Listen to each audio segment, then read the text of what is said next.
CM योगी ने रामलला के श्री चरणों में झुकाया शीश, हनुमानगढ़ी में भी लगाई हाजिरी। संजय यादव अयोध्या। मुख्यमंत्री योगी आदित्यनाथ ने शुक्रवार को दर्शन पूजन से किया अयोध्या दौरे का आगाज। जनप्रतिनिधियों व भाजपा नेताओं ने मुख्यमंत्री का किया स्वागत। मुख्यमंत्री ने संतों से की मुलाकात, पूछा कुशल क्षेम। मुख्यमंत्री ने श्रीराम जन्मभूमि मंदिर में चल रहे निर्माण कार्यों का लिया जायजा। अयोध्या 21 मार्च। मुख्यमंत्री योगी आदित्यनाथ शुक्रवार को रामनगरी पहुंचे। उन्होंने अपने दौरे का आगाज हनुमानगढ़ी में संकट मोचन के चरणों में हाजिरी लगाकर किया। यहां उन्होंने संतों से भी मुलाकात की। इसके बाद मुख्यमंत्री ने श्री राम लला के चरणों में भी प्रणाम निवेदित किया।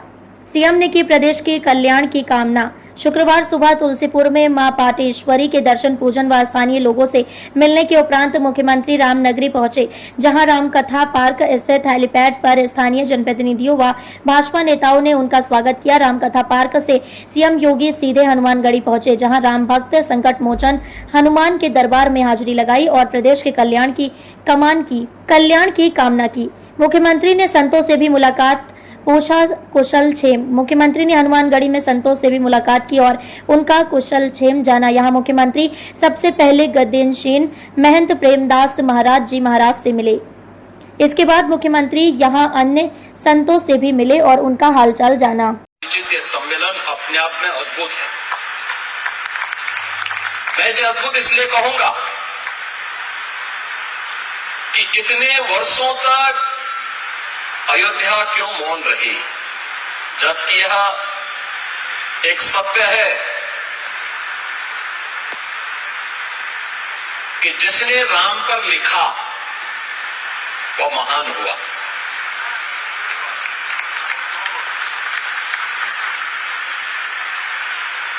महर्षि नारद ने भी महर्षि वाल्मीकि को एक ही बात कही।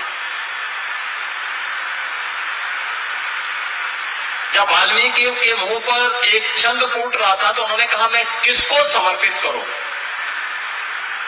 तो नारद जी ने उन्हें प्रेरणा दी कि इस धरती पर लिखने के लिए कोई एक महामानव है जो ईश्वरीय सत्ता का संचालन कर रहा है, वह केवल राम है। राम पर लिखोगे तो लेखनी धन्य हो जाएगी और महानता को प्राप्त करेगी।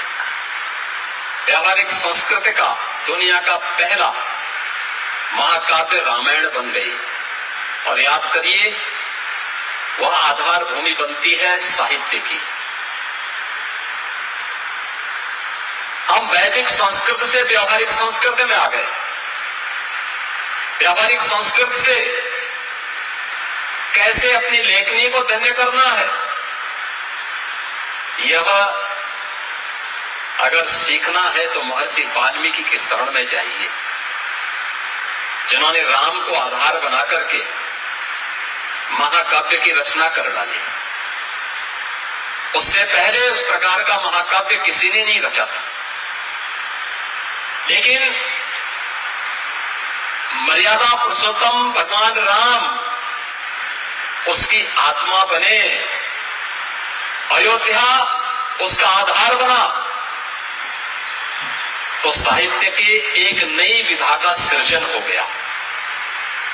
साहित्य की जिस नई विधा का सृजन होता है, वह कालांतर में आपने फिर देखा होगा, पुराणों की परंपरा में वही व्यवहारिक संस्कृत अपनाई जाती रही और फिर यह आम जन के लिए इतनी लोकप्रिय हुई कि केवल भारत की ही नहीं बल्कि भारत की कोई ऐसी भाषा नहीं जिसमें रामायण या रामचरितमानस पुरस्कार से सम्मानित सुप्रख्यात कलाकार श्रीमती मालिनी अवस्थी जी,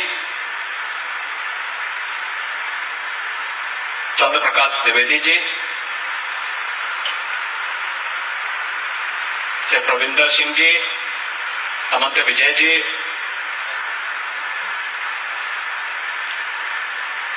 पूज्य संत आचार्य मिथिलेश नंदनी शरण जी, अयोध्या के महापौर महंत गिरीशपति त्रिपाठी जी, डॉक्टर शैलेंद्र मोहन प्रताप मिश्र जी,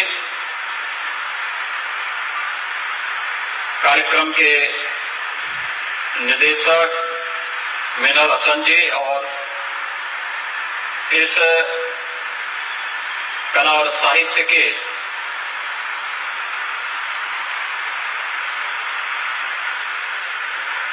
मिनी कुंभ में उपस्थित सभी बहनों और भाइयों, अयोध्या में अपने आप में आधुनिक समय का यह एक नया फेस्टिवल प्रारंभ करने के लिए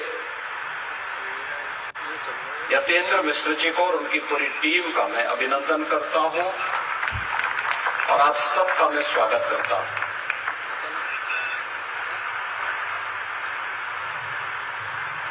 अयोध्या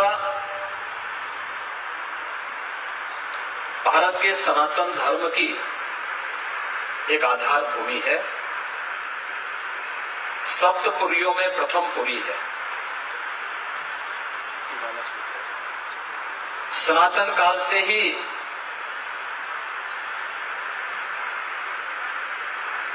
सनातन धर्म की प्रेरणा स्थली रही है। भगवान ऋषभ देव से चली परंपरा, जिसे भगवान मनु ने न केवल पूरी पृथ्वी में मनुष्यों की रहने की व्यवस्था का संचालन कैसे होना चाहिए, जिसे आप मानव धर्म कह सकते हैं, उसकी शुरुआती भूमि यही अयोध्या है।